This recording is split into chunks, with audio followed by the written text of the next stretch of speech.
Hey everybody, how you doing? This is Dr. Carmen Bryan and this is Car Chronicles. How are you guys doing? You doing all right? Well, all right, come on, let's do this. Did you know that everybody that enters into a situationship with a narcissist begins immediate systematic training? Let me expound on that. In the military, any person, and I'm an Army veteran, and so I'll apply this to all branches of service. I just don't know what we call all service members that enter. I know Marines are called Marines, Army personnel are called soldiers, airmen are called, Air Force airmen, Navy sailors.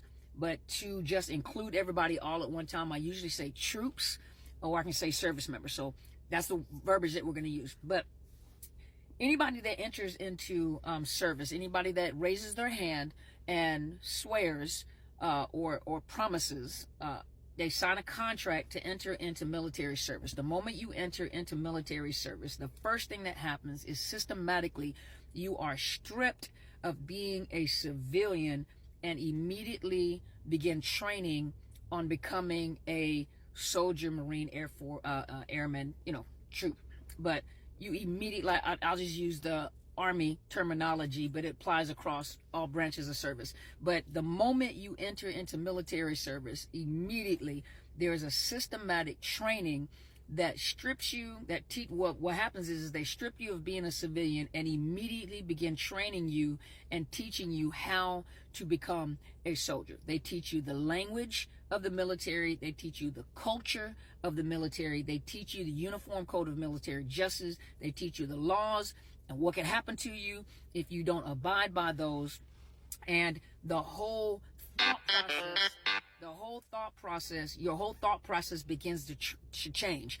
They also physically train you. They physically train you. They train your body to be able to handle stress at high levels because you're being trained to go fight in a war where there is no such thing as a timeout. And now I think they have like stress cards, and that's good for the purpose of training. Okay, you do you. But when you get over into a wartime situation, you're not going to pull out no stress card and tell the enemy that you're stressed. That's just not going to work. That's happened after my time in the service. And I know a lot of people, sorry, I got interrupted by the phone. Anyway, but systematically you begin to train on how to think like a soldier or a service member or a fighter, a war fighter.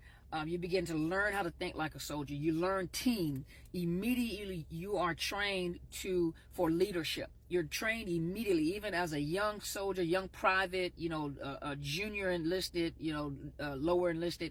You are taught, or officer, junior officers, you're taught leadership immediately. Your language changes, your sense of respect and honor changes. And those of you, a lot of civilians have a civilian mindset. I can't have nobody telling me what to do because you probably have been abused or misused or you're rebellious and you just don't like to be told what to do. But when you get to a stoplight, you're going to stop because somebody told you what to do. And if you don't, you're going to get a ticket. Now, some of you guys push that, but that's a whole nother story. But there's a high level of training discipline that soldiers have. There are some that come in the military and they won't shake their military mindset. Now, keep in mind, when the training is done and over with, your walk is different, your language is different, your vocabulary is different. You learn a whole nother language, you learn a whole nother culture. It's a totally different culture. The military is self-sustaining. Of course, we use the resources around us, of course, because we are an entity sitting amongst, communities and cities. So of course, there are jobs that open up for the community. We use the resources within the community. However, they're self-sustaining. When they go over into a wartime situation, they have to self-sustain. But you learn language, you learn culture, your mindset changes. For a lot of people, you hear civilians telling you, just quit and tell your boss. That is a civilian mindset. That is not a military mindset. There's things called mutiny in the military. You can't go on strike in the military. You sign a contract, and then even when your contract ends, if you do 4 years of service, you're still obligated to 8 years. Not only that, most people don't realize when they get out, there's still 20 years, they can call you back. Unless you are 100% disabled and you can't make it back, but I said all that to say this. The moment you enter into a contract, you don't realize that you're entering into a contract in a situationship with a narcissist. Immediately you begin systematic training. Well, they begin systematic training with you. Everything that you ever known about yourself, what is good is now bad. What is bad is now good. You're entering into their self-sustaining ecosystem. They have their own world that they create. You know, policies don't apply to them. Laws don't apply to them. Even in the military, policies don't apply to them. Laws don't apply to them. They use it to benefit themselves. How does this benefit me? And any training that they do with you, they change who you are. As many of you say, that, you know, you look back and I can't believe that I became this. I don't even recognize this person that I became. I don't recognize this person. That you look in the mirror at yourself and you can't believe half the stuff that's coming out of your mouth. Some of you have lost income. Some of you have lost businesses. Many of you have lost self-esteem. A lot of you don't even trust your own thought process, decision-making skills, things that you used to be good at. You know, some of you talk about being managers and over people, and now you've become isolated and depressed and anxious. You know,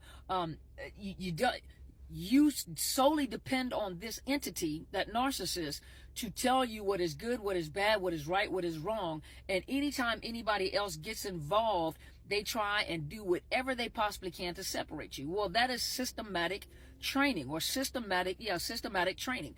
And what systematic means, done in accordance to a fixed plan. So done in accordance to a fixed plan in a thorough and efficient way. So let me repeat that. It's done in a methodical way and in a set order. They know what they're doing because they've been doing it for a long time. If I can break you, the first thing I got to do is the interview. So in the interview, I need to find out your strengths and your weaknesses. I'm going to lower your strengths and I'm going to highlight those weaknesses so I can work on those weaknesses, because your strengths can crush me. Your strengths can cause narcissistic injuries. So I have to subdue them with kryptonite. I have to subdue them with your weaknesses. And I have to highlight your weaknesses to make your weaknesses look more powerful than your strengths. Now, while I'm working on your weaknesses, I at the same time become your hero, because now I'm going to interject my thoughts and opinions, and I'm going to use your weaknesses as a strength for me. Remember, they do things deliberately and they follow a plan.